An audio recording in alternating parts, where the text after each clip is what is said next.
ഈ എഞ്ചിനെ sherpa engine എന്നാണ് വിളിക്കുന്നത്. അപ്പോൾ ഷെർപ്പാസ് എന്ന് പറഞ്ഞാൽ ആരാ നിങ്ങൾക്ക് അറിയാമല്ലോ അല്ലേ? അപ്പോൾ 5000 മീറ്റേഴ്സ് ഹൈറ്റിൽ വന്നാൽ പോലും കറക്റ്റായിട്ട് എയർ ഇൻടേക്ക് എടുത്ത് വണ്ടി കിതയ്ക്കാതെ ആ ഒരു ടെറൈൻ കോൺക്വർ ചെയ്യാൻ പറ്റുമെന്നാണ് ഇവർ പറയുന്നത്.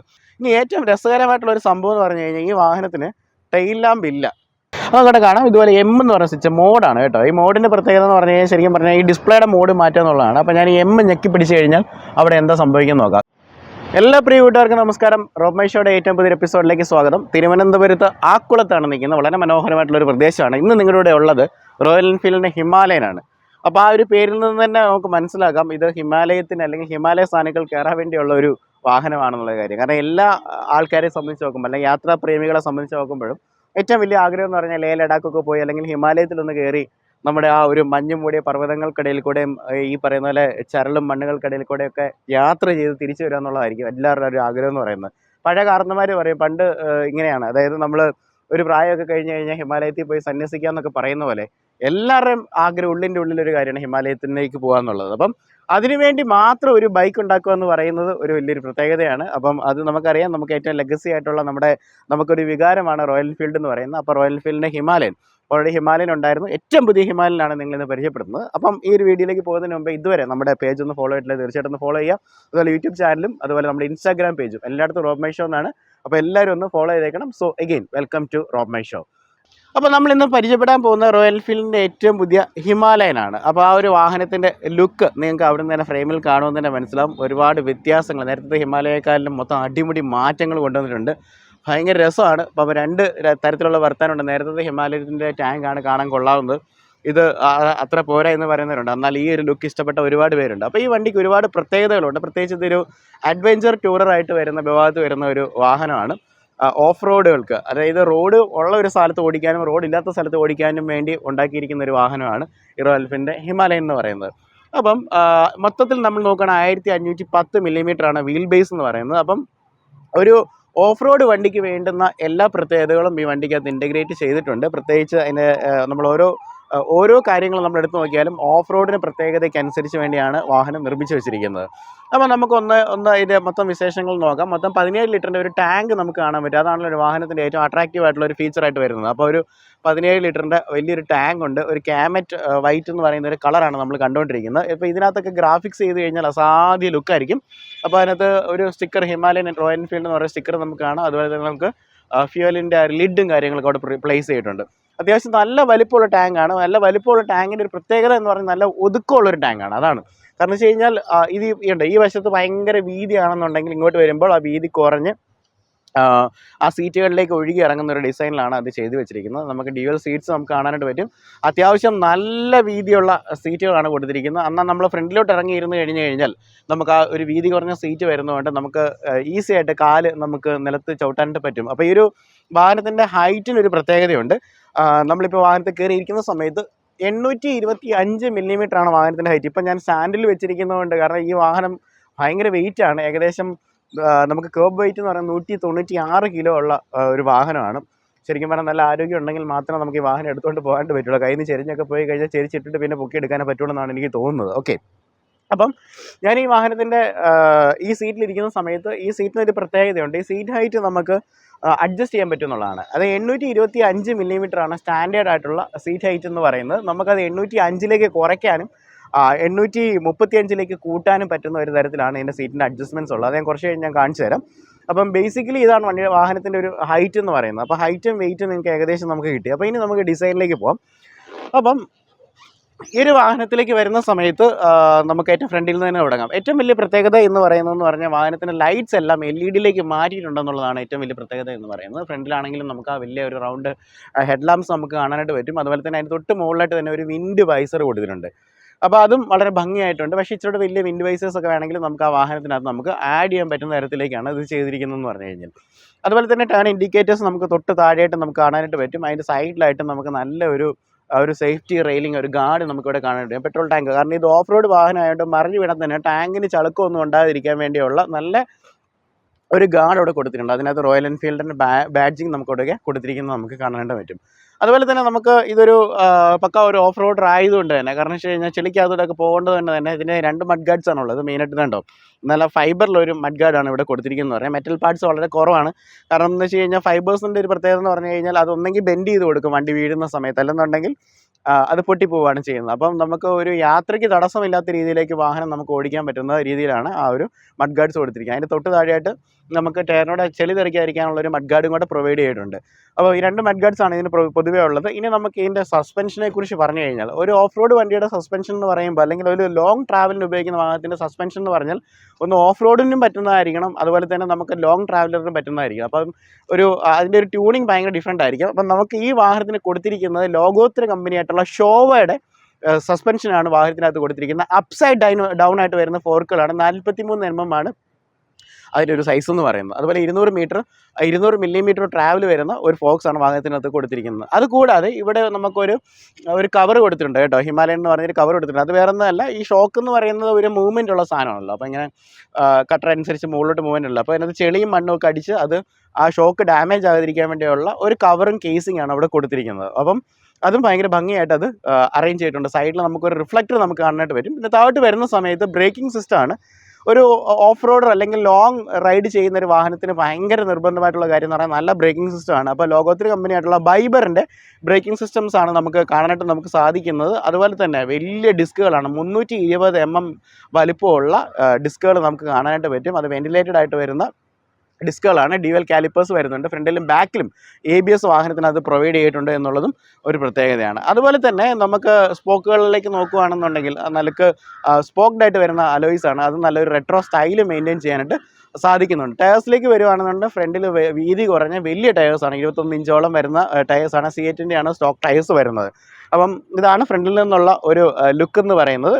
അപ്പം ഫ്രണ്ട് എന്ന് പറയുന്നത് അതിഗംഭീരമാണ് എന്ന് എടുത്ത് പറയേണ്ട ഒരു കാര്യമാണ്. ഇനി നമുക്ക് വാഹനത്തിൻ്റെ ബാക്ക് സൈഡ് പ്രൊഫൈലിലേക്ക് പോകാം. അപ്പോൾ അടുത്തായിട്ട് നമുക്ക് ഈ വാഹനത്തിൻ്റെ എഞ്ചിനാണ് നമ്മൾ കാണുന്നത്. ഒരു പുതിയ റിഫൈൻഡ് ആയിട്ട് വന്നിരിക്കുന്ന എഞ്ചിനാണ്, ഒരു ലിക്വിഡ് കൂൾഡ് ആയിട്ട് വരുന്ന എഞ്ചിനാണ്. അതുകൊണ്ട് തന്നെ വാഹനത്തിന് ഫ്രണ്ടിലായിട്ട് ഇവിടെ ഒരു റേഡിയേറ്റർ കാണാം. നമുക്ക് വാഹനത്തിന് എഞ്ചിൻ കൂൾ ചെയ്യാൻ വേണ്ടിയുള്ള ഒരു റേഡിയേറ്റർ വാഹനത്തിനകത്ത് പ്രൊവൈഡ് ചെയ്തിട്ടുണ്ട്. ഈ എഞ്ചിനെ ഷെർപ്പ എഞ്ചിനാണ് വിളിക്കുന്നത്. അപ്പോൾ ഷെർപ്പാസ് എന്ന് പറഞ്ഞാൽ ആരാന്ന് നിങ്ങൾക്ക് അറിയാമല്ലോ അല്ലേ? ഓൾറെഡി എവറസ്റ്റ് ഒക്കെ കയറാൻ നേരത്ത് മൗണ്ടനിയേഴ്സിനെ സഹായിക്കുന്ന ആൾക്കാരെയാണ് ഷെർപ്പാസ് എന്ന് പറയുന്നത്. നേപ്പാൾ നേറ്റീവ് ആയിട്ടുള്ള ആൾക്കാരാണ് അവർ. ഭയങ്കര പ്രത്യേകതയുള്ള ആൾക്കാരാണ്. അപ്പോൾ ഈ എഞ്ചിന് എന്തുകൊണ്ട് ഷെർപ്പ എന്നുള്ളൊരു പേര് വന്നതെന്ന് പറഞ്ഞു കഴിഞ്ഞാൽ വേറൊന്നുമല്ല, ഇതിന് 5000 മീറ്റേഴ്സ് ഹൈറ്റിൽ പോലും പോയി കഴിഞ്ഞ് കഴിഞ്ഞാൽ അത്യാവശ്യം, അതായത് നമുക്കറിയാം ഏറ്റവും ഹൈറ്റുള്ള എവറസ്റ്റ് എന്ന് പറഞ്ഞാൽ 8848 മീറ്റർ ഹൈറ്റാണ് വരുന്നത്. 8 കിലോമീറ്ററോളമാണ് ഹൈറ്റ് വരുന്നത്. അപ്പോൾ 5000 മീറ്റേഴ്സ് ഹൈറ്റിൽ വന്നാൽ പോലും കറക്റ്റായിട്ട് എയർ ഇൻടേക്ക് എടുത്ത് വണ്ടി കിതയ്ക്കാതെ ആ ഒരു ടെറൈൻ കോൺക്വർ ചെയ്യാൻ പറ്റുമെന്നാണ് ഇവർ പറയുന്നത്. അപ്പോൾ അതുകൊണ്ടാണ് എഞ്ചിൻ അങ്ങനെ കൊടുത്തിരിക്കുന്നത്. അപ്പോൾ ഇതിൻ്റെ പവർ റേറ്റിംഗ്സ് പറഞ്ഞാൽ ഈ സെഗ്മെൻറ്റിൽ കിട്ടുന്ന ഏറ്റവും കൂടുതൽ പവറുള്ളൊരു വാഹനമാണ്. 8000 RPM 40 bhp പവർ പ്രൊഡ്യൂസ് ചെയ്യാൻ പറ്റുന്നൊരു വാഹനമാണ്. അതുപോലെ തന്നെ 6500 RPM 40 Nm ടോർക്കും ഡെലിവർ ചെയ്യാൻ പറ്റുന്ന ഒരു കിഡിൽ എഞ്ചിനാണ് വാഹനത്തിനകത്ത് കൊടുത്തിരിക്കുന്നത്. എഞ്ചിൻ്റെ ആ ബ്ലോക്കൊക്കെ വളരെ നീറ്ററായിട്ടാണ് അടുക്കി വെച്ചിരിക്കുന്നത് പറഞ്ഞു കഴിഞ്ഞാൽ. കാരണം നിങ്ങൾ നോക്കിക്കഴിഞ്ഞാൽ തന്നെ കണ്ടോ, നല്ല പാക്കിംഗ് കറക്റ്റാണ്. വേറെ വയേഴ്സോ വള്ളിയോ അങ്ങനെയുള്ള സംഭവങ്ങളൊന്നുമില്ല. വളരെ നീറ്ററായിട്ടത് ചെയ്ത് വെച്ചിട്ടുണ്ട്. ഓക്കെ, അപ്പം അതുപോലെ ബാക്കിലേക്ക് വരുവാണെങ്കിൽ നമുക്ക് ചെയിൻ ഡ്രൈവ് ആണ് വാഹനത്തിനകത്ത് പ്രൊവൈഡ് ചെയ്തിരിക്കുന്നത്. വളരെ ഓപ്പൺ ആയിട്ടുള്ള ഒരു ചെയിനാണ്. കാരണം എന്ന് വെച്ചാൽ നമുക്ക് ഈസി ആയിട്ട് ലൂബ് ചെയ്യാൻ പറ്റുന്ന രീതിയിലൊക്കെ ഉള്ളൊരു കാര്യമാണ് ചെയ്തിരിക്കുന്നത്. കാരണം വെച്ച് കഴിഞ്ഞാൽ ഹിമാലയത്തിലേക്കൊക്കെ പോകുന്ന സമയത്ത് അത്രയും സ്ട്രെയിനസും സ്ട്രെസ്സും ആയിട്ടുള്ളൊരു ഒരു യാത്രയായിരിക്കും. ആ സമയത്ത് നമുക്ക് ഈസി ആയിട്ട് ചെയിൻസിനെ നമുക്ക് പ്രൊട്ടക്റ്റ് ചെയ്യാനായിട്ട് ലൂബ് ചെയ്യാനായിട്ട് നമുക്ക് പറ്റുന്ന ഒരു സാഹചര്യം കാണാം. പിന്നെ ബാക്കിലേക്ക് വരുന്ന സമയത്ത് നമുക്ക് സസ്പെൻഷൻ നമുക്ക് കാണാനായിട്ട് വരും. ഒരു സിംഗിൾ സസ്പെൻഷനാണ് വരുന്നത്, മോണോ സോക്ക് സസ്പെൻഷനാണ്. അതിനും 200 മീറ്റർ ട്രാവലർ കൊടുത്തിട്ടുണ്ട് എന്നുള്ളതും ഒരു പ്രത്യേകതയാണ്. ഇനി ബാക്ക് സൈഡിലേക്ക് വരുന്നതിന് മുമ്പായിട്ട് നമുക്കൊരു കാര്യം ചെയ്യാം. ഫുഡ് പെഗുകളും കാര്യങ്ങളൊക്കെ നോക്കാം. ഇപ്പോൾ ഇതിനൊരു 6 സ്പീഡ് ഗിയർ ബോക്സ് ആണ് വാഹനത്തിന് കൊടുത്തിരിക്കുന്നത്. ഒരെണ്ണം താഴോട്ടും ബാക്കിയുള്ള എല്ലാം മുകളിലോട്ടും. അതിൻ്റെ ലിവർ നമുക്കിവിടെ കാണാം. അതുപോലെ നമുക്ക് ഫുഡ് പെഗ് നമുക്ക് കാണാം. അത് ഭയങ്കര ഗ്രിപ്പുള്ള ഫുഡ് പെഗാണ്. കാരണം വെച്ച് കഴിഞ്ഞാൽ ഓഫ് റോഡർ ആയതുകൊണ്ട് ചെളിക്കാതൊക്കെ പോകാനുള്ള ചാൻസസ് ഉള്ളതുകൊണ്ട് കാല് തെന്നിപ്പോകാതിരിക്കാൻ വേണ്ടി ഉള്ള ഒരു ഫുഡ് പെഗ് ഡിസൈൻ അവിടെ മെയിൻറ്റെയിൻ ചെയ്തിട്ടുണ്ട്. ഓക്കെ, വളരെ നീറ്ററായിട്ടുള്ള ഒരു എഞ്ചിനും അതിൻ്റെ ഒരു ബോഡിയുടെ ഒരു ഡൈനാമിക്സ് ഒക്കെ വളരെ ഭംഗിയായിട്ട് ചെയ്തിട്ടുണ്ട്. കാരണം എല്ലാം കൃത്യമായിട്ട് പാക്ഡ് ആയിട്ടാണ് ഈ വാഹനത്തിനകത്ത് അടുക്കി വെച്ചിരിക്കുന്നത്. അതുപോലെ തന്നെ നമുക്ക് ഡ്യുവൽ ട്യൂബുലറായിട്ട് വരുന്ന ഫ്രെയിമുകളും കാര്യങ്ങളൊക്കെ നമുക്ക് കാണാനായിട്ട് നമുക്ക് സാധിക്കും. ഇനി ബാക്കിലെ ടയേഴ്സിലേക്ക് വന്നു കഴിഞ്ഞാൽ 17 ഇഞ്ചാണ് ടയർ സൈസ് എന്ന് പറഞ്ഞാൽ. അത്യാവശ്യം നല്ല വീതിയുള്ളൊരു ടയറാണ്. അപ്പോൾ എങ്ങനെയാണെങ്കിലും നമുക്ക് കിടത്തി മറിച്ചുകൊണ്ടൊക്കെ എടുത്തുകൊണ്ട് പോകാൻ പറ്റും. ഓൾ ടെറൈനായിട്ട് വരുന്ന കിടിലൻ ടയേഴ്സും വാഹനത്തിനകത്ത് പ്രൊവൈഡ് ചെയ്തിട്ടുണ്ടെന്നുള്ളതും ഭയങ്കര പ്രത്യേകതയാണ്. ഇനി ഏറ്റവും രസകരമായിട്ടുള്ളൊരു സംഭവം എന്ന് പറഞ്ഞു കഴിഞ്ഞാൽ ഈ വാഹനത്തിന് ടെയിൽ ലാമ്പ് ഇല്ല. നിങ്ങൾ നോക്കിയാൽ ടെയിൽ ലാമ്പ് എവിടെയും കാണാൻ പറ്റും. ഇച്ചിരി താഴ്ന്നത് നിങ്ങൾ നോക്കിക്കുക, ഇവിടെ ടെയിൽ ലാമ്പ് കാണാൻ പറ്റുന്നുണ്ടോ? ടെയിൽ ലാമ്പ് കാണാൻ പറ്റുന്നില്ല. അപ്പോൾ ഈ വാഹനത്തിൻ്റെ ടെയിൽ ലാമ്പിൻ്റെ പ്രത്യേകത എന്ന് പറയുന്നത് അത് ഉണ്ട് കേട്ടോ. അപ്പോൾ ടെയിൽ ലാമ്പ് എവിടെയാണെന്ന് ചോദിച്ചു കഴിഞ്ഞാൽ ഇപ്പോൾ ഞാൻ താക്കോൽ ഓണാക്കിയപ്പോൾ കണ്ടല്ലോ, നമ്മുടെ ഈ ഒരു ഇൻഡിക്കേറ്റേഴ്സ് തന്നെയാണ് ടെയിൽ ലാമ്പായിട്ട് പ്രവർത്തിക്കുന്നത്. കണ്ടോ, ഞാൻ വാഹനം ഓൺ ആക്കിയപ്പം ആ റെഡ് കളറിൽ അവിടെ വന്നിട്ടുണ്ട്. ഓക്കെ, അതുപോലെ അത് ഇൻറ്റഗ്രേറ്റഡ് ആയിട്ട് വരുന്ന ടെയിൽ ലാമ്പാണ്, അതിനകത്ത് തന്നെയാണ് ഇൻഡിക്കേറ്റേഴ്സും ഉള്ളത്. അപ്പോൾ അതൊരു ഭയങ്കര കൗതുകരമായിട്ടുള്ളൊരു കാര്യമായിട്ട് തോന്നി. സാധാരണ എല്ലാ വണ്ടിക്കും ഇവിടെ ഒരു ബോക്സ് പോലെ ഒരു ടെയിൽ ലാമ്പ് ഉള്ളതാണ്. അപ്പോൾ ഇത് വ്യത്യാസപ്പെടുത്തിയിട്ടുണ്ട്. അതുപോലെ നമുക്കിവിടെ നമ്പർ പ്ലേറ്റും കാര്യങ്ങളൊക്കെ ആണ്. ഇവിടെ നമുക്ക് ചെറിയൊരു ലൈറ്റ് ഉണ്ട്, ഇതുപോലെ ഒരു റിഫ്ലക്റ്റേഴ്സും വാഹനത്തിനകത്ത് പ്രൊവൈഡ് ചെയ്തിട്ടുണ്ട്. അപ്പം ഇതാണ് വാഹനത്തിൻ്റെ ബേസിക് ആയിട്ടുള്ള ഈ ഒരു സൈഡിൽ നിന്നുള്ള ലുക്ക്. ഇനി ഈ വശത്തേക്ക് വരാം. ഈ വശത്തേക്ക് വരുന്ന സമയത്ത് ബാക്കിലേക്ക് വരുമ്പോൾ അവിടെയും ബ്രേക്ക് സിസ്റ്റം നമുക്ക് കാണാനായിട്ട് പറ്റും. ബൈബറിൻ്റെ ബ്രേക്കിങ്സ് ആണ്, അതും വെന്റിലേറ്റഡ് ആയിട്ടുള്ള ഡിസ്ക്കാണ്, സിംഗിൾ കാലിപ്പറാണ് വരുന്നത്. ഓക്കെ, അതുപോലെ ഇതിൻ്റെ ABS ഒരു പ്രത്യേകത എന്ന് പറഞ്ഞാൽ ABS നമുക്ക് കൺട്രോളബിൾ ആണ്. അതായത് നമുക്ക് ഡ്യുവൽ ചാനൽ ABS ആണ് വരുന്നത്, ഫ്രണ്ടിലും ബാക്കിലും വരുന്നുണ്ട്. അത് നമുക്ക് ഓഫ് ചെയ്ത് വെക്കാനുള്ള ഒരു സംവിധാനമുണ്ട്. കാരണം ഓഫ് റോഡൊക്കെ പോകുന്ന സമയത്ത് നമുക്കൊന്ന് ഓഫ് ചെയ്യണമെന്നുണ്ടെങ്കിൽ അത് ചെയ്യാനുള്ള ഒരു സംവിധാനം കൊടുത്തിട്ടുണ്ട്. അപ്പോൾ അതാണ് ആവശ്യമുള്ള കാഴ്ച. പിന്നെ ഇതെന്ന് പറയുന്ന വാഹനത്തിൻ്റെ എന്താ പറയുന്നത് എക്സോസ്റ്റ് പൈപ്പ്, അതിന് ഭയങ്കര ഒരു ഡിഫറെൻ്റ് ആയിട്ടുള്ള ഒരു ഷേപ്പാണ്, വളരെ ചെറുതായിട്ടുള്ള ഒരു പൈപ്പാണ്. അതുപോലെ തന്നെ ഇവിടെ ഒരു ബോക്സി ആയിട്ടുള്ള കണ്ടോ, ഇവിടെ ഒരു ബോക്സി ആയിട്ടുള്ള ഒരു പാർട്ടിൽ നിന്നാണ് എക്സോസ്റ്റ് പൈപ്പ് പുറത്തേക്ക് പോരുന്നത്. ഓക്കെ, അപ്പം സൗണ്ട് വലിയ കുഴപ്പമില്ല, നല്ല റിഫൈൻഡ് ആയിട്ടുള്ള അടിപൊളി ഒരു സൗണ്ടാണ്. കണ്ടാൽ മോഡിഫൈഡ് ആയിട്ടൊക്കെ തോന്നുമെങ്കിലും അത് മോഡിഫൈഡ് ആയിട്ടുള്ള ഒരു സാധനമല്ല. അപ്പോൾ ഇതാണ് ഈ വാഹനത്തിൻ്റെ ബേസിക് ആയിട്ടുള്ള കാര്യങ്ങൾ എന്ന് പറയുന്നത്. അപ്പോൾ നമ്മൾ ഇത്ര നേരം വാഹനത്തിൻ്റെ എക്സ്റ്റേണൽ ആയിട്ടുള്ള കുറേ ഫീച്ചേഴ്സ് കണ്ടു. ലൈക്ക് ഇനിയിപ്പോൾ നമ്മൾ വാഹനത്തിൻ്റെ ഡിസ്പ്ലേയും കാര്യങ്ങളൊക്കെ നമുക്ക് നോക്കാം. അപ്പം എടുത്തു പറയേണ്ട ഒരു കാര്യം എന്ന് പറഞ്ഞാൽ ഇതാ, ഹാൻഡിൽസിനെ കുറിച്ച് പറഞ്ഞാൽ ഭയങ്കര വൈഡ് ആയിട്ടുള്ള ഹാൻഡിൽസാണ്, ഭയങ്കര ഈസി കൺട്രോൾ ചെയ്യാൻ പറ്റുന്ന ഒരു ഹാൻഡിൽസാണ് കൊടുത്തിരിക്കുന്നത്. പറഞ്ഞാൽ കണ്ണാടി വളരെ ചെറിയ കണ്ണാടികളാണ്, ആ റെട്രോ സ്റ്റൈലിൽ മെയിൻറ്റെയിൻ ചെയ്തുള്ള ആ റൗണ്ട് കണ്ണാടി നമുക്ക് അവിടെ കാണാനായിട്ട് നമുക്ക് സാധിക്കും. ഹാൻഡിലൊക്കെ നല്ല ഗ്രിപ്പുള്ള ഹാൻഡിൽസാണ്. ഇനി സ്വിച്ചസിലേക്ക് വരികയാണെന്നുണ്ടെങ്കിൽ അതിൻ്റെ കിൽ സ്വിച്ചൊക്കെ ഇൻറ്റഗ്രേറ്റഡ് ആയിട്ട് വരുന്ന കിൽ സ്വിച്ചാണ് വാഹനത്തിനകത്ത് കൊടുത്തിരിക്കുന്നത്. അതവിടെ കാണാം. ഇതുപോലെ M എന്ന് പറയുന്ന സ്വിച്ച് മോഡാണ് കേട്ടോ. ഈ മോഡിൻ്റെ പ്രത്യേകത എന്ന് പറഞ്ഞു കഴിഞ്ഞാൽ ശരിക്കും പറഞ്ഞാൽ ഈ ഡിസ്പ്ലേയുടെ മോഡ് മാറ്റുക എന്നുള്ളതാണ്. അപ്പോൾ ഞാൻ ഈ M ഞെക്കി പിടിച്ച് കഴിഞ്ഞാൽ അവിടെ എന്താ സംഭവിക്കുന്നത് നോക്കാം. കാരണം ഇപ്പോൾ ഒരു അനലോഗ് ഡിസ്പ്ലേ ആണ്, അതിപ്പം കണ്ടോ അത് മാറിയിട്ട് ഡിജിറ്റൽ ഡിസ്പ്ലേ ആയിട്ട് വന്നിട്ടുണ്ട്. ഓക്കെ, പക്ഷേ എനിക്ക് കൂടുതലായിട്ടും ഇഷ്ടപ്പെട്ടത് അനലോഗ് ഡിസ്പ്ലേ ആണ്. അപ്പോൾ നമുക്ക് തിരിച്ച് അതൊന്ന് ടോഗിൾ ചെയ്യാം. ഓക്കെ, അപ്പോൾ അത് തിരിച്ച് തന്നെ അനലോഗിലേക്ക് വന്നിരിക്കുകയാണ്. ഇവിടെ നമുക്ക് ഹസാർഡിൻ്റെ സ്വിച്ചസ് നമുക്ക് ഈ ഒരു വാഹനത്തിനകത്ത് നമുക്ക് കാണാം. ഓക്കെ, അപ്പം അതും അവിടെ പ്രൊവൈഡ് ചെയ്തിട്ടുണ്ട്. അതുപോലെ തന്നെ നമുക്ക് ബ്രേക്കിൻ്റെ മാസ്റ്റർ സിലിണ്ടറും കാര്യങ്ങളൊക്കെ നമുക്ക് അവിടെ കാണാനായിട്ട് നമുക്ക് സാധിക്കും. അതുപോലെ ഈ വശത്തേക്ക് വരുവാണെങ്കിലും ഇവിടുത്തെ സ്വിച്ചസ് ആണെങ്കിലും വളരെ നീറ്ററായിട്ടാണ് കൊടുത്തിരിക്കുന്നത്. റോയൽ എൻഫീൽഡിൻ്റെ നമുക്ക് ആ ലൈറ്റ്സിൻ്റെ സ്വിച്ചസും കാര്യങ്ങളൊക്കെ നമുക്ക് അവിടെ കാണാനായിട്ട് നമുക്ക് സാധിക്കും. അതുപോലെ തന്നെ ഇൻഡിക്കേറ്ററിൻ്റെ സ്വിച്ചുകളാണ്, ഇതുപോലെ വാഹനത്തിൻ്റെ ഹോണാണ്, പിന്നെ ഇതുപോലെ ഇത് ജോയിസ്റ്റിക്കാണ് കേട്ടോ. ഈ ജോയിസ്റ്റിക്ക് നമ്മൾ വേണ്ട ഇവിടെ പ്രസ് ചെയ്യുന്നതനുസരിച്ച് നമുക്ക് ഇവിടെ ഓരോ കാര്യങ്ങൾ നമുക്ക് മാറ്റാനായിട്ട് നമുക്ക് ഓരോ പാരാമീറ്ററും മാറുന്നതായിട്ട് നമുക്കവിടെ കാണാനായിട്ട് നമുക്ക് സാധിക്കും. അപ്പോൾ വാഹനത്തിൻ്റെ കീ ഒക്കെ വളരെ സിമ്പിളായിട്ടുള്ള കീസും കാര്യങ്ങളാണ് കൊടുത്തിരിക്കുന്നത്, വളരെ നന്നായിട്ടുണ്ട്. അപ്പം ഇതൊരു 4-inch TFT ആയിട്ട് വരുന്ന ഒരു ഡിസ്പ്ലേ ആണ് വാഹനത്തിനകത്ത് പ്രൊവൈഡ് ചെയ്തിരിക്കുന്നത്. നമുക്ക് റോയൽ എൻഫീൽഡിൻ്റെ ആപ്പ് വഴി നമുക്ക് മൊബൈൽ കണക്ട് ചെയ്യാനായിട്ട് പറ്റും. നമുക്ക് GPS ആണെന്ന് പറഞ്ഞാലും ഗൂഗിൾ മാപ്പ് വരെ നമുക്ക് അതിലേക്ക് നമുക്ക് എടുക്കാൻ പറ്റുന്ന രീതിയിലേക്കാണ് എടുത്തിരിക്കുന്നത്. അപ്പോൾ വളരെ ഈസി ആയിട്ട് കംഫർട്ടബിൾ ആയിട്ട് റൈഡ്സ്, അല്ലെങ്കിൽ മ്യൂസിക്കിൻ്റെ കൺട്രോൾസും ഒക്കെ ആ വാഹനത്തിനകത്ത് വരും. അപ്പോൾ ഇതാണ് റോയൽ എൻഫീൽഡിൻ്റെ ഡിസ്പ്ലേയും കാര്യങ്ങളൊക്കെ എന്ന് പറയുന്നത്. അപ്പോൾ ഇതൊക്കെയാണ് നമ്മുടെ ഹിമാലയൻ്റെ പ്രത്യേകത എന്ന് പറയുന്നത്. പിന്നെ ഇതിൻ്റെ മൈലേജ് ഫിഗേഴ്സിനെ കുറിച്ച് പറയുകയാണെങ്കിൽ 25-26 ഒക്കെയാണ്, കാരണം 452 cc എഞ്ചിനല്ലേ വരുന്നത്. അപ്പോൾ അത്രയാണ് വരാൻ ചാൻസസ്. ഇനി നമുക്ക് ഇതിൻ്റെ പ്രൈസിനെ കുറിച്ച് നമുക്ക് നോക്കാം. സിംഗിൾ വേരിയൻ്റ് ആണ് വാഹനം വരുന്നത്, പക്ഷേ കളേഴ്സിൻ്റെ കാര്യത്തിൽ നമുക്ക് ഒരു 5 കളേഴ്സോടെ കിട്ടുന്നുണ്ട്. ആ കളേഴ്സിൻ്റെ രീതിയിലാണ് ഈ വാഹനത്തിൻ്റെ വില വ്യത്യാസം വരുന്നത്. നമുക്ക് നോക്കാം. ഏറ്റവും കുറഞ്ഞ വിലയെന്ന് പറഞ്ഞാൽ കസ ബ്രൗൺ എന്ന് പറഞ്ഞ കളറാണ്, 3,46,978 രൂപയാണ്. ഓൺ റോഡ് പ്രൈസാണ് എല്ലാം പറയുന്നത്. അതുപോലെ തന്നെ സ്ലേറ്റ് ഹിമാലയൻ സോൾട്ട് എന്ന് പറയുന്ന കളർ, അല്ലെ പോപ്പി ബ്ലൂ എന്ന് പറയുന്നത് 353,074 ആണ് വരുന്നത്. ഈ വാഹനത്തിൻ്റെ കളർ എന്ന് പറയുന്നത് കാമറ്റ് വൈറ്റ് ആണ്, 3,59,170 ആണ് ഇതിൻ്റെ വിലയെന്ന് പറയുന്നത്. അതുപോലെ ഏറ്റവും വില കൂടിയ ബൈക്ക് എന്ന് പറഞ്ഞാൽ ഹാൻഡിൽ ബ്ലാക്ക് എന്ന് പറഞ്ഞൊരു കളറാണ്. നിങ്ങൾ ഏറ്റവും കൂടുതൽ റിവ്യൂസിൽ കണ്ടിട്ടുള്ള യെല്ലോ കളറുള്ള വാഹനമാണ്. 3,65,268 രൂപയാണ് വാഹനത്തിൻ്റെ ഓൺ റോഡ് പ്രൈസ് എന്ന് പറയുന്നത്.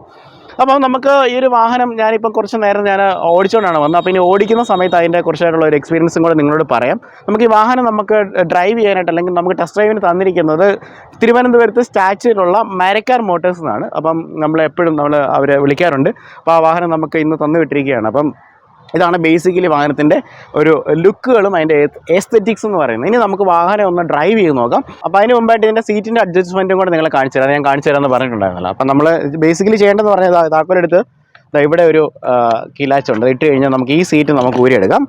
അതുപോലെ തന്നെ ഈ സീറ്റ്സും നമുക്ക് ഊരിയെടുക്കാം. അപ്പോൾ ഈ സീറ്റ്സിലാണ് മെയിനായിട്ട് അഡ്ജസ്റ്റ്മെൻറ്റ് വരുന്നത് കേട്ടോ. ഈ സാധനങ്ങൾ പൊക്കിയെടുത്ത് ഇങ്ങോട്ട് ഇട്ടാൽ മതി.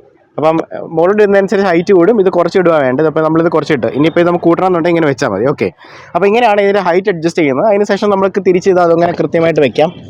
അപ്പോൾ നമ്മളൊരു വാഹനം നമ്മൾ ഡ്രൈവ് ചെയ്യാനായിട്ട് പോവുകയാണ്. അപ്പോൾ അതിന് മുമ്പായിട്ട് തന്നെ ഒരു കാര്യം പറയാൻ വിട്ടുപോയി. നമുക്കിവിടെ കുറേ ആക്സസറീസ് നമുക്ക് ആഡ് ചെയ്യാം. കാരണം ഹിമാലയത്തിലൊക്കെ പോകുന്നതിന് ഒരുപാട് ലഗേജസ് ആയിട്ടല്ല പോകുന്നത്. അപ്പോൾ ഇവിടെ 7 കിലോ ലോഡ് ചെയ്യാൻ പറ്റുന്ന ഒരു ബേ നമുക്കിവിടെ കാണാനായിട്ട് നമുക്ക് സാധിക്കും. അതുപോലെ നമുക്ക് വാഹനത്തിൻ്റെ ഒരു എക്സോസ്റ്റ് നോട്ട് ഒന്ന് കേൾക്കാം. എങ്ങനെയുണ്ട് ആ എഞ്ചിൻ്റെ ആ ഗ്രൗണ്ടിങ് എങ്ങനെയാണെന്ന് നോക്കാം.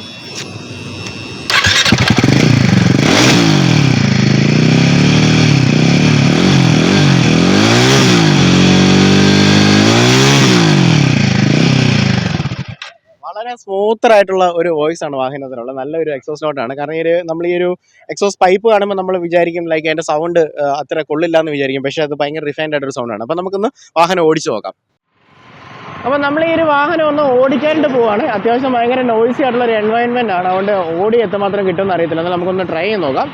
നമുക്ക് 6 സ്പീഡ് ഗിയർ ബോക്സ് എന്ന് പറഞ്ഞല്ലോ. അപ്പം അത്യാവശ്യം എഞ്ചിൻ്റെ ഒരു സൗണ്ട് ഒക്കെ കേൾപ്പിച്ചാൽ നല്ല റിഫൈൻഡ് ആയിട്ടുള്ള എഞ്ചിനാണ്. ജസ്റ്റ് നമുക്ക് ഫസ്റ്റ് ഗിയറിൽ ഇട്ടിട്ടൊന്ന് നമുക്ക് കൈ എടുത്ത് നോക്കാം.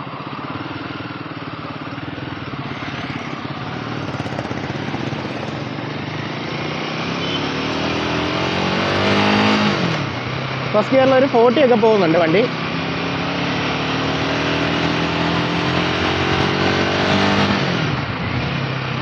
ഓക്കെ, സെക്കൻഡ് ഗിയറിൽ നല്ല ഹൈ സ്പീഡിലേക്ക് വണ്ടി പോകുന്നുണ്ട്. ഓക്കെ, നന്നായിട്ടുണ്ട്. അപ്പോൾ നല്ല സ്മൂത്തറായിട്ടുള്ള ഷിഫ്റ്റിംഗ് ആണ് എടുത്ത് പറയേണ്ട ഒരു പ്രത്യേകത എന്ന് പറഞ്ഞാൽ. പിന്നെ ഈ വാഹനത്തിൻ്റെ ഹൈറ്റ് കുറച്ചുകൊണ്ട് തന്നെ ഭയങ്കര കംഫർട്ടബിൾ ആണ്. പിന്നെ എനിക്കിത് മനസ്സിലായൊരു കാര്യം എന്ന് പറഞ്ഞു കഴിഞ്ഞാൽ ഈ വാഹനം പെട്ടെന്ന് കൈ കിണങ്ങും എന്നുള്ളതാണ്. കാരണം ഈ 196 കിലോ വെയിറ്റ് ഉണ്ടെങ്കിൽ പോലും വളരെ നീറ്ററായിട്ട് വാഹനം കൈകാര്യം ചെയ്യാനായിട്ട് സാധിക്കുന്നുണ്ട്. പക്ഷേ നമ്മൾ സ്റ്റാൻഡിലൊക്കെ നിർത്തി വെച്ചിട്ട് സൈഡായിട്ട് ഒന്ന് ചെരിഞ്ഞ് പോയി കഴിഞ്ഞാൽ ഭയങ്കര പാടായിരിക്കും. പക്ഷേ ഓൺ ദ മൂവ്മെൻറ്റ്, അതായത് റണ്ണിങ്ങിൽ ഭയങ്കര കൺട്രോളാണ്. അതുപോലെ തന്നെ നമുക്ക് വീതിയുള്ള ടയേഴ്സ് ആയതുകൊണ്ട് നമുക്ക് കിടത്തി എടുത്തുകൊണ്ട് പോകാനൊക്കെ വളരെ എളുപ്പമുള്ളൊരു കാര്യമാണ്.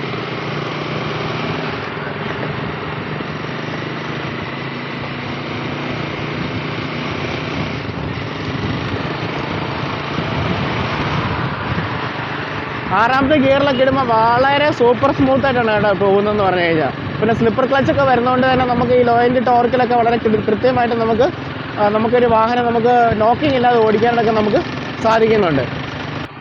സസ്പെൻഷൻസ് ഒക്കെ ആണെങ്കിൽ നല്ല സ്മൂത്തറായിട്ട് വരുന്ന സസ്പെൻഷനാണ് വരുന്നത്. കൊള്ളാം, നന്നായിട്ടുണ്ട് കേട്ടോ. ശരിക്കും പറഞ്ഞു കഴിഞ്ഞാൽ ഒരു എക്സ്പീരിയൻസ് ആണ് നമ്മൾ ഈ ഒരു വാഹനം ഓടിക്കുക എന്ന് പറയുന്നത്. അപ്പോൾ തീർച്ചയായിട്ടും നിങ്ങളൊന്ന് ടെസ്റ്റ് ഡ്രൈവ് ചെയ്ത് നോക്കേണ്ട ഒരു വാഹനമാണ്. പിന്നെ ഇതിൻ്റെ വിലയ്ക്ക് 3,00,000-3.5 ലക്ഷം രൂപയ്ക്കൊക്കെയാണ് ഈ വാഹനം നമുക്ക് കിട്ടുന്നത് പറഞ്ഞാൽ അത് ആ ഒരു വിലയ്ക്ക് ഭയങ്കര വർത്തായിട്ടാണ് ഫീൽ ചെയ്തിരിക്കുന്നത്. അപ്പോൾ തീർച്ചയായിട്ടും ആ ഒരു 400 അല്ലെങ്കിൽ 450 സെഗ്മെൻറ്റിലേക്ക് വണ്ടിയിലേക്ക് നിങ്ങൾ പോകുന്ന സമയത്ത് തീർച്ചയായിട്ടും ഹിമാലയൻ നിങ്ങൾക്ക് ഓപ്റ്റ് ചെയ്യാൻ പറ്റുന്നൊരു വണ്ടിയാണ്. അത്യാവശ്യം അടിപൊളി സ്റ്റൈലിഷ് ആയിട്ടുള്ള നല്ല പെർഫോമൻസ് ഉള്ള ഒരു കിടിലൻ വണ്ടിയാണ്. പ്രത്യേകിച്ച് ഇതിൻ്റെ എഞ്ചിൻ്റെ കാര്യം എനിക്ക് തോന്നുന്നത് കുറേ നാൾ കൂടിയിട്ട് ആദ്യമായിട്ടായിരിക്കും ഒരു ലിക്വിഡ് കൂൾഡ് എഞ്ചിൻ ഈ ഒരു വാഹനത്തിനകത്തേക്ക് വരുന്നത് കേട്ടോ. അതുമാത്രമല്ല ആ ഒരു ഗിയർ ബോക്സിൻ്റെ റേഷ്യോ എനിക്ക് ഭയങ്കരമായിട്ട് ഇഷ്ടപ്പെട്ടു.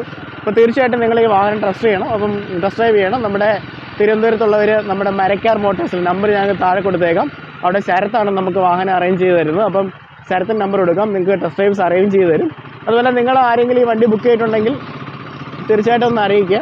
അതുപോലെ തന്നെ ഈ വാഹനം ടെസ്റ്റ് ഡ്രൈവ് ചെയ്തിട്ടുണ്ടെങ്കിൽ നിങ്ങളുടെ അഭിപ്രായങ്ങളും നിർദ്ദേശങ്ങളൊന്ന് പറയാം. കാരണം റോയൽ എൻഫീൽഡിന് ഈ ഹിമാലയൻ ഹിറ്റ് ആവുമോ എന്നൊക്കെ നമുക്കൊന്ന് നോക്കാം.